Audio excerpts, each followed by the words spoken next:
சே, Sunday ஒரு நாள் நிம்மதியா தூங்கலான்னு பார்த்தா நம்ம அண்ணே வேற மீன் மார்க்கெட் கூட்டு வந்துட்டாரு. வஞ்சர மீன் இருக்கின்றான், வாழை மீன் இருக்கின்றான், நெய் மீன் இருக்கின்றான், நெத்திலி மீன் இருக்கின்றான். அப்படியே அவருக்கு மீனை வாங்கிட்டு நானும் எனக்கு டயட்டுக்கு தேவை மீனை வாங்கிட்டு அப்படியே அண்ணன்ட்ட கொடுத்து கட் பண்ணிட்டு வீட்டுக்கு கிளம்பியாச்சு.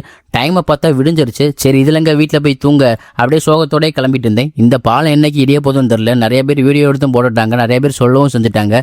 சரி நானும் அப்படியே பயத்தோட கிளம்பிட்டு வீட்டுக்கு போனால் நம்ம தங்கச்சி இந்த தொச்ச புரோட்டாவை சேஃப்டி பண்ணி சாப்பிட்டுட்டு இருந்துச்சு.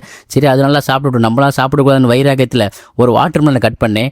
அது பார்த்தா கெட்டு போயிருந்துச்சு. சார் என்னடா தோத்துக்கிட்டே இருக்கேன்னு சொல்லிட்டு அதை ரிட்டர்ன் பண்ண கிளம்பிட்டேன். நம்ம மாமா வேறு லாக் பண்ணிட்டாரு. இந்த மாமா பார்த்தீங்கன்னா ஓனா டிஜிட்டல் மார்க்கெட்டிங் பண்ணுறாரு. இடையில கோல்டு ஜிம் வேறு போயிட்டு இருக்காரு. கண்டிப்பாக பொல்லாதவன் தனுஷா வாண்டிடுவார். சரி பார்ப்போன்ட்டு அவருக்கு ஒரு டாட்டாவை போட்டுட்டு ரிட்டர்ன் பண்ணிட்டு வீட்டுக்கு வந்துட்டு இருந்தேன். இடையில நம்ம தம்பி மாதிரி இருந்துச்சு. பார்த்தா அவனே தான். என்னன்னு பார்த்தா மக்காடுக்கு பெயிண்ட் அடிச்சிட்டு இருக்கான். என்னடா மக்காடுக்கு பெயிண்ட்லாம் அடிப்பியான்னு கேட்டால் இல்லைண்ணே நான் வந்து காலேஜ் டைமில் ப்ராஜெக்ட்டுக்கெலாம் டேட் பைக்லாம் ரெடி பண்ணியிருக்கேன். என்னது டேட் பைக்கா? ஆமாண்ணே நான் பெரிய மெக்கானிக்கண்ணே. சேரா மெக்கானிக்னு சொல்லிட்டு அவனுக்கு ஒரு டாட்டாவை போட்டுட்டு வீட்டுக்கு வந்துட்டு வாங்க இந்த ஒரு வழியாக வாட்டர் மெலன் சாப்பிடும். வாட்டர் மெலன் சாப்பிட்டுட்டு சரி மீன் குழம்பு ரெடி ஆயிடுச்சு. அதை அன்றைக்கி நல்லா ஒரு பிடிச்சிட்டு வாங்க கொஞ்ச நேரம் குறுக்க சாய்ப்போன்னு குறுக்க சாச்சாச்சு.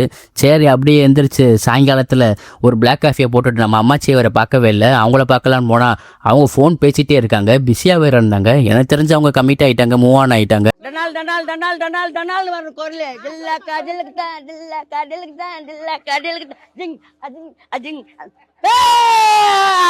சரி விடுங்க, அவங்களுக்கு டிஸ்டர்ப் பண்ணிட்டு வாங்க நம்ம போய் தூங்குவோம். டாட்டா பை பை மக்களே, அடுத்த வீடியோவில் பார்ப்போம்.